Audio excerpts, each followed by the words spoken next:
Bukir tob natong tanan maigsoon, mayong buntag ka natong tanan, mga kabisayan o mga suuna nato diya sa panay, mga kautod natong mga kailungguhan. Magandang umaga sa ating mga kapatid na nasa ibang bansa. Welcome po sa ating daily bread na araw-araw nating inihatid sa inyo mga kapatid ang banal na salita ng ating Ama. Nasa Genesis chapter 23 na po tayo ngayon. Pakibasa Brother Rex sa Tagalog version.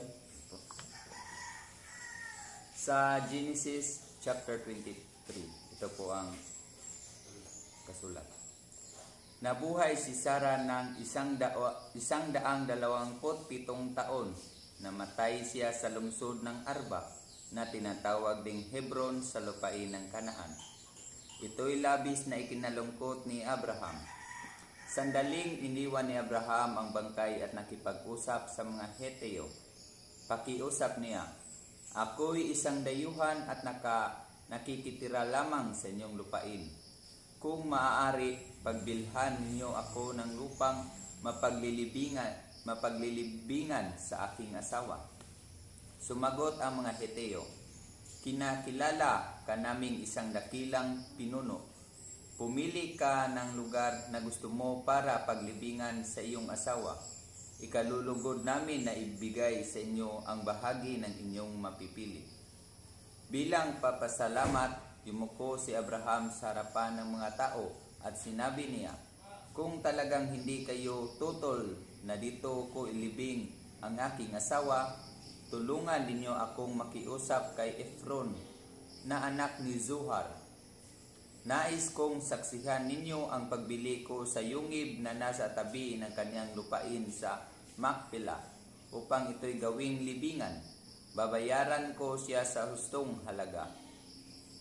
Nagkataong si Efron ay kasama ng nagkakatipong mga Heteo sa may pintuan ng lungsod. Kaya sinabi niya kay Abraham na ririnig ng lahat, "Hindi lamang ang yungib, kundi pati ang lupang kinalalagyan nito ay ibinibigay ko na rin sa inyo upang paglibingan sa inyong asawa. Saksi ko ang lahat ng naririto."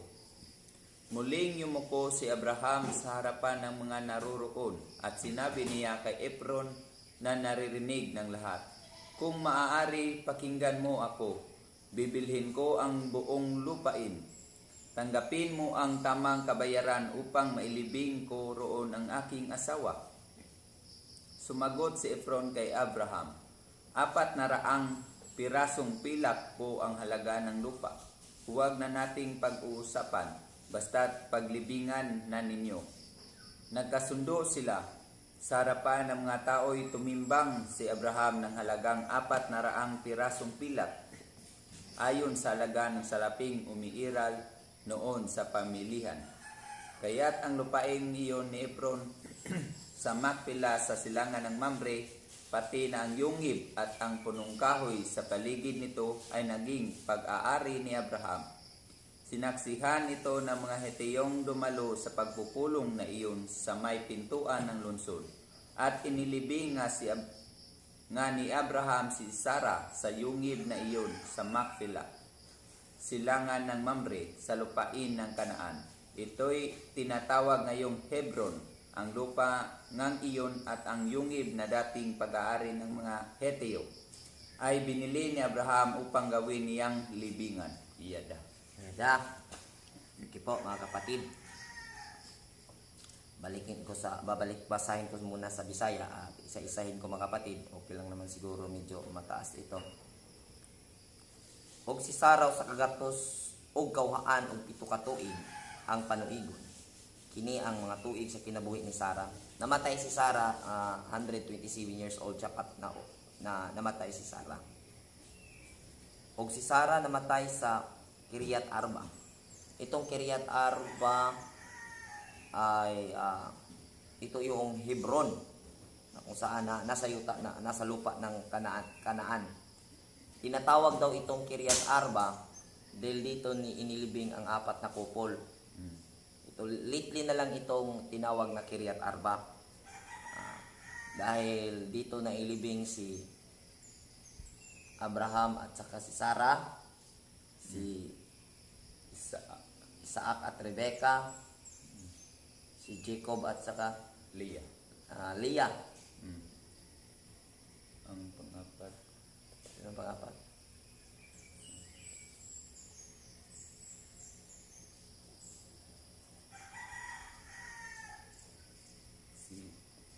si Leah. Ang nailibing dito kaya tinawag na Kiryat Arba.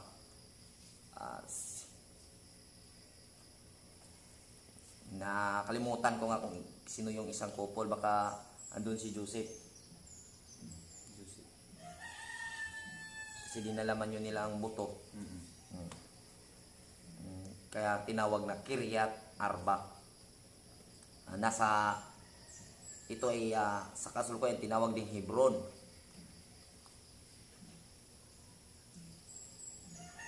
At makikita natin dito na itong lupain ito, nung ang Aba ay nag-rebuild, nagpakita kay Abraham, ipinangako na magiging sa kanya. Ngunit, kung makikita natin dito, ay binili pa ni Abraham ang lupain upang makakuha siya ng lupa na malalagyan sa labi ni Sarah o libingan ni Sarah. Dahil bakit kung titingnan natin ang aral dito, bakit pa ba kailangan bilhin ni Abraham ang lupa na ipinangako naman sa Aba sa kanya na magiging kanya itong lupain? At kung titingnan din natin, kilalang tao si Abraham dito. Bakit kinakailangan pa niyang bilhin? At isa pa diyan, nung nandun pa siya sa Shinar, kinausap siya ng Aba, papaiwanan sa kanya yung lupa doon upang magpunta siya dito dahil ang lupang ito ay ibibigay sa kanya. Pero andun yung wisdom, mga kapatid, na kung saan pinagmamay-ari pa ito ng mga Canaanites, ng mga squatter dito base sa world territory na ating napagmasdan. Itong lupain ito ay lupain sana ni na Shem o sa angka ni Shem, ngunit inisquat ng mga anak ni Ham na sina Kanaan. Pero andun pa rin yung wisdom ni Abraham na kung saan kinikilala siyang prinsipe sa lugar na yun. Pero binili talaga niya. Inintay niya yung right time. Kumbaga andun yung wisdom na hindi porke sinabi ng Aba na magiging sa kanya ay sa kanya na kaagad. May tamang pagkakataon o tamang panahon. Tamang kaayusan.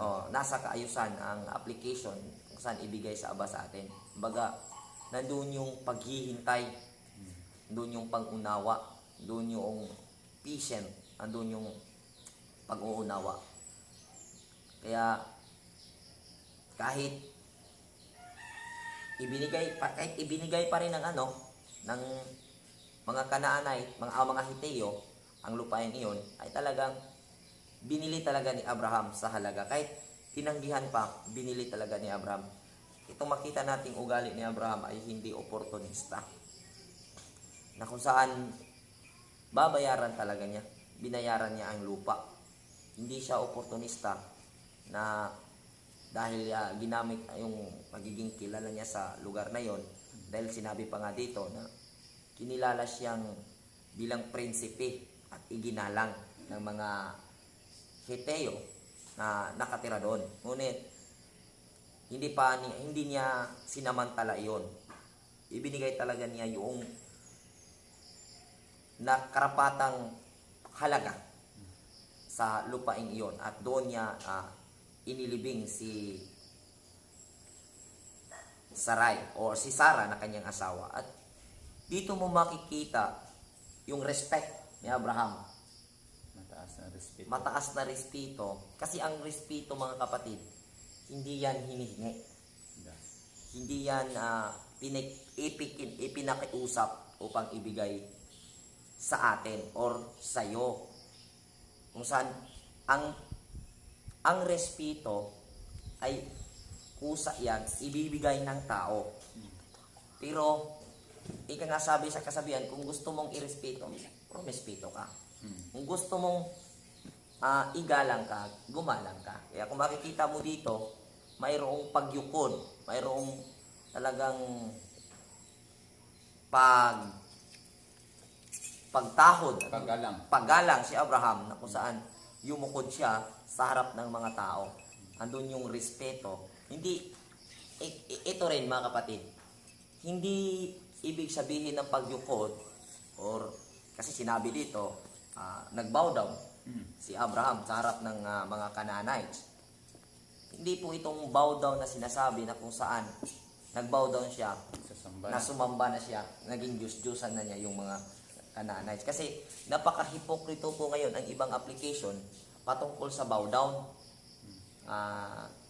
yung pagrespeto, dahil daw walang ibang irespeto kundi ang Aba na may likha sa atin. Kasi kadalasan na napupulot nilang example, Sadrak, Misak, and Abednego. Which is, iba naman ang sitwasyon. Ibang usapan yun. Yung kay Sadrak, Misak, at Abednego, malinaw po doon na pagsamba, kompetensyahan po yun sa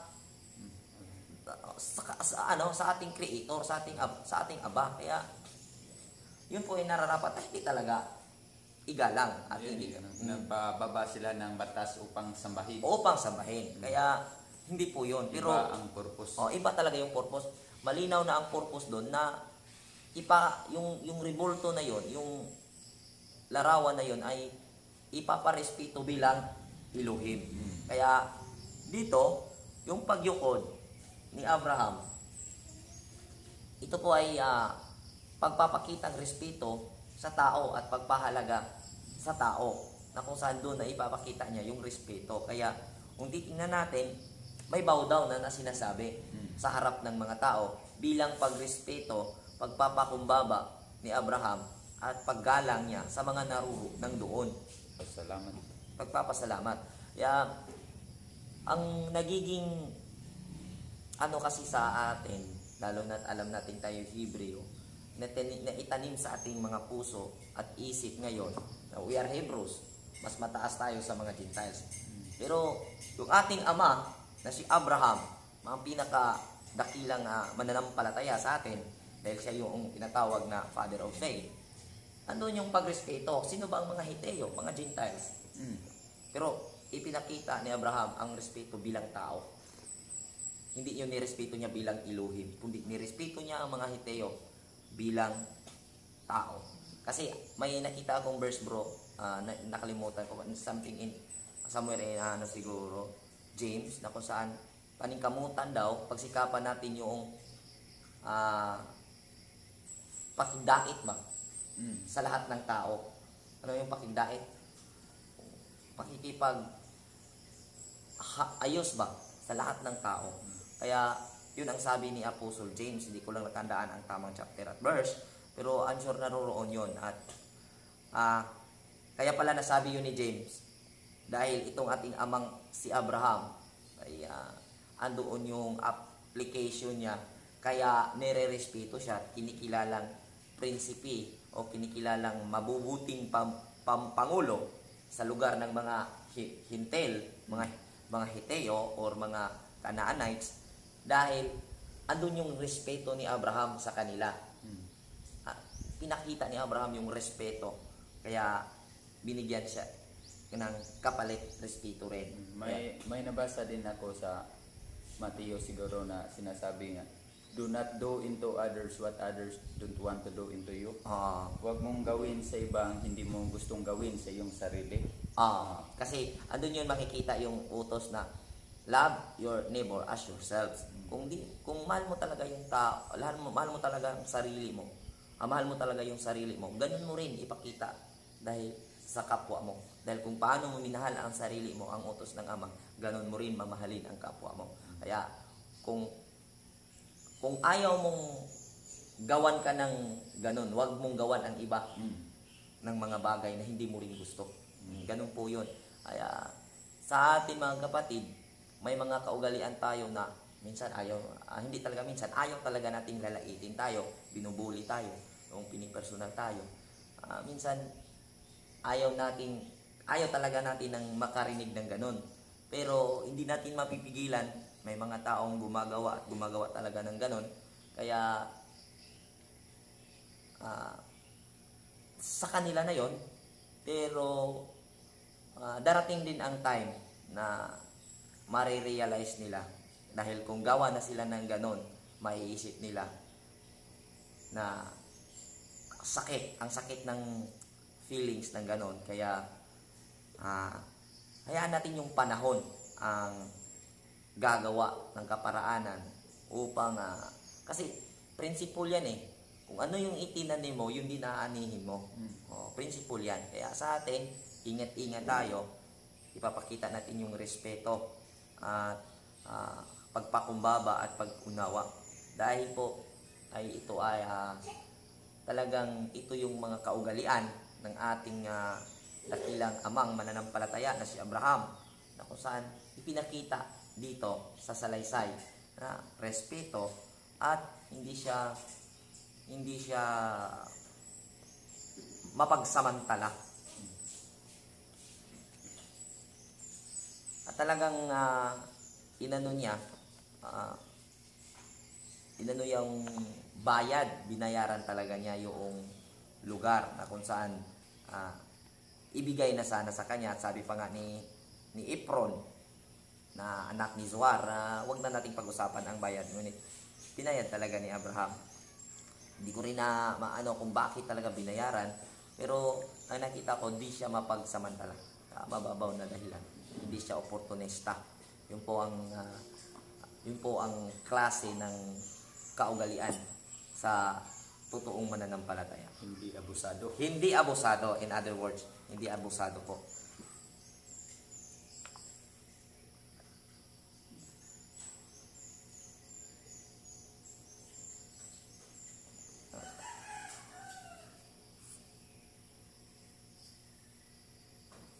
Og si Abraham naminaw ngadto kang ni Efron, og si Abraham mitimbang ngadto ni Efron sa plata nga iyang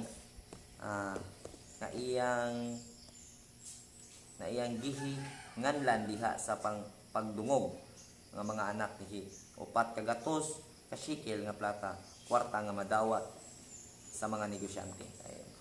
400 shekels ang binayad ni Abraham sa lupa na paglilibingan ni Sarah. At sa pagkakaalam ko, doon na rin inilibing yung si Rebecca at si Jacob. At yung pang-apat, hindi lang ako sigurado, parang si Joseph.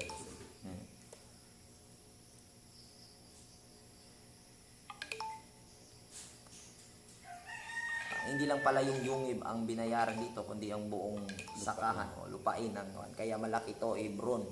At noon po ito na lugar ngayon sa Israel sa present day, na kung saan ginawa na nilang tourist spot yung Hebron. At andun na yung sa ngayon murag andun yung nakalagay yung capital city dahil may shrine ba doon? May shrine. Shrine. Talagang niyurakan na po ang banal na lugar ng ating mga ninuno, niyurakan ng mga Gentiles sa ngayon dahil andun sila nakapwisto sa lupain ng ating mga ninuno na pinakang banal ng Aba.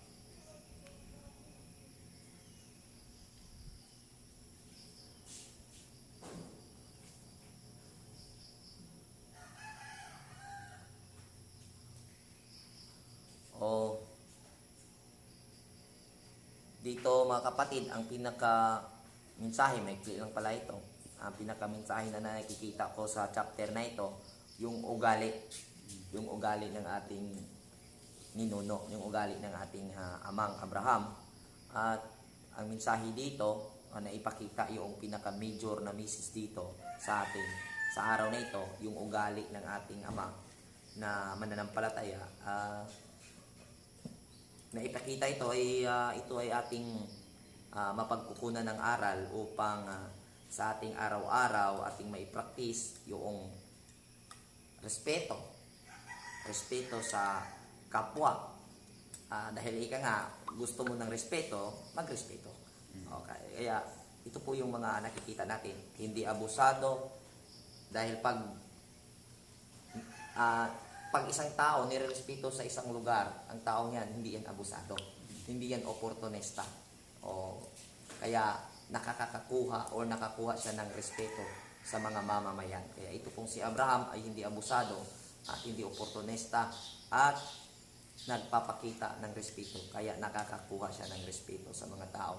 Kahit pasabihin natin yung mga nasa paligid niya, mga masasama yon dahil mga Canaanites yun at mga Hitti yun, mga mga Gentiles yun, hindi sumasamba sa alhaya, ngunit pwede palang mangyari kahit nasa kalagitnaan tayo sa lugar ng mga tao na hindi sumasamba o mananampalataya. Pero pag talagang gusto mong pag nandyan sa'yo yung guide, yung pananampalataya gaya kay Abraham, ang nangyari sa ating amang Abraham, pwede din mangyari sa atin na pwede tayong irespeto sa nakapaligid natin kahit hindi yan mananampalataya. Di ba? Kaya yan po ang pinakamalaking aral na gawin natin yung tama. Kasi hindi naman sinasabi doon na nakikihalubelo si Abraham sa kanilang pananampalataya, ngunit may respeto na ipinakita si Abraham dahil sa mahinahon at marespetong kapamaraanan, bukas ang diwa ng tao at puso ng tao upang pakinggan ka at magningingas tayo, magliliwanag tayo sa gitna ng lugar o sa lugar mo na sabihin natin wala doon ang Torah, wala diyan ang kabutihan, ang kasamaan ang nandyan, pero pag ibang-iba ka at nandoon yung pagrespeto mo, makikita ng tao at irerespeto ka. Yun po ang message sa respeto ay hindi hinihingi, ngunit ito'y kusang ibinigay kung ginagawa natin na tayo'y karapat-dapat na irerespeto. Salamat po sa oras na mga kapatid sa mga panahon ninyo at ito po ang ating daily bread. Magandang araw sa lahat. Be blessed po. Shalom. Shalom.